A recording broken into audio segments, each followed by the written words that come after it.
పల్నాడు జిల్లాలో ఇంకా హింసరచన జరుగుతూనే ఉంది. పూర్తి స్థాయిలో వైఎస్ఆర్ కాంగ్రెస్ పార్టీ కార్యకర్తలు నాయకులపైన తెలుగుదేశం కార్యకర్తలు నాయకులు దాడులు చేస్తున్నారు. కర్రలతో విధ్వంసం సృష్టిస్తున్నారు. మనతో మాట్లాడడానికి కాస్మా ఈశ్వరెడ్డి ఉన్నారు.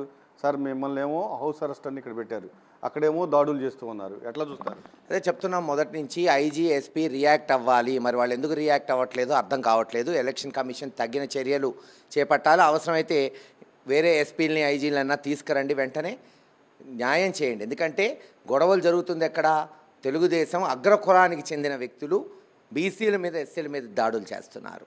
ఇది హేణమైన చర్య. ఓటింగ్ అయిపోయింది, ఇప్పుడు ఏంటి? ఓట్లు వేయలేదు.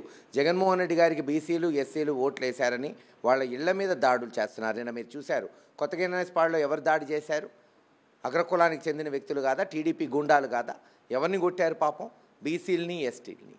లేదు, నిన్న పోలీస్ స్టేషన్ దగ్గర దాటిన వెంటనే మాచవరం మండల్ ప్రెసిడెంట్ని కన్వీనర్ పాపం సింగరయ్య గారు, ముసిలివాడు, 70 ఏళ్ళు, కేవలం తెలుగుదేశానికి చెందిన అగ్రకులం వాళ్ళు మరి దాడి చేయటం జరిగింది.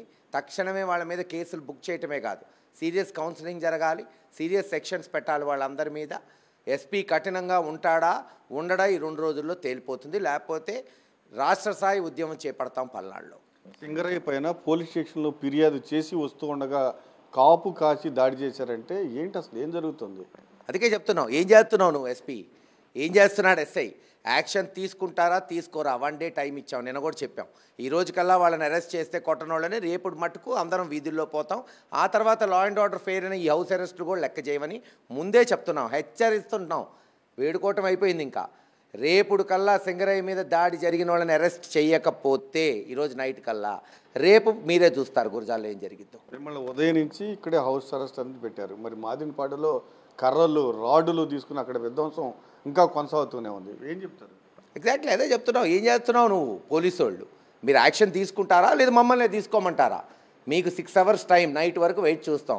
రేపు పొద్దున కల్లా పోలీసు ఎవరైతే నేరస్తులు ఉన్నారో వాళ్ళని అరెస్ట్ చేయకపోతే మటుకు ప్రతిఘటన ఎలా ఉంటుందో కూడా చూపెడతాం. పూర్తిగా మీ ఒక్క నియోజకవర్గమే కాదు, పల్నాడులో ఉన్న 3-4 నియోజకవర్గాలు ఎలాంటి పరిస్థితి? ఫెయిల్ అయిపోయినట్టయినా పోలీసులు?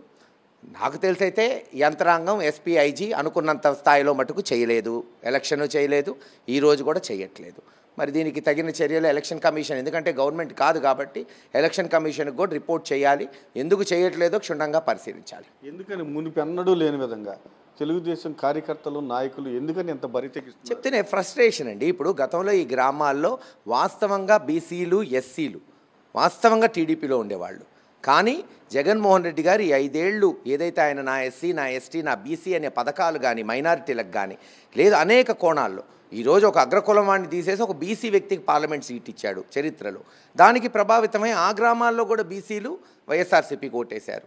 కోపం, కక్ష, ఏందబ్బా మొత్తం జారిపోతుందేమో, గ్రౌండ్ అంతా కొలాప్స్ అవుతుందేమో అనే కక్షతో, లేకపోతే ఓటింగ్ అయిన తర్వాత ఎందుకు గొడవ పెట్టాలా, ఎందుకు దాడులు చేయాలా? ఓటింగ్ అప్పుడు దాడి చేస్తే అదొక రకం, వాళ్ళు తిట్టారనో కొట్టారనో దొంగోటు వేశారనో. ఏమీ లేనప్పుడు ఇప్పుడు దాడి చేస్తున్నారంటే కారణం ఏంటి? గ్రౌండ్ పోయింది, కొలాప్స్ అయింది, బీసీలు ఎస్సీలు ఇటువైపు మొగ్గు చూపుతున్నారు.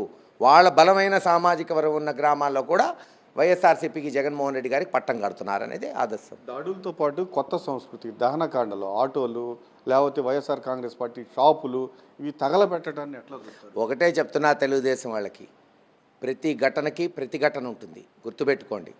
ఏదో ఈరోజు ఆ ఊళ్ళల్లో మేము మెజారిటీ కదా అనుకుంటే ఇదే బీసీలు రేపు తరిమి కొట్టే రోజు వస్తుంది, గుర్తుపెట్టుకోండి. వాళ్ళు మనుషులే.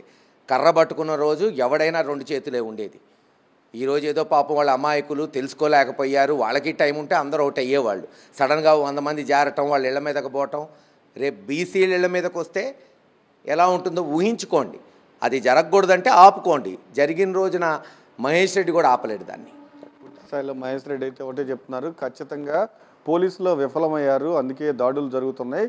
ఖచ్చితంగా దాడులు చేసే వారికి మటుకు వీటికి ప్రతి చర్యలు ఉంటాయి, అది ఖచ్చితంగా గుర్తుపెట్టుకోవాలని కూడా హెచ్చరికలు జారీ చేస్తున్నారు. కెమెరామెన్ భాషతో అశోక్, సాక్షి టీవీ, గురజాల.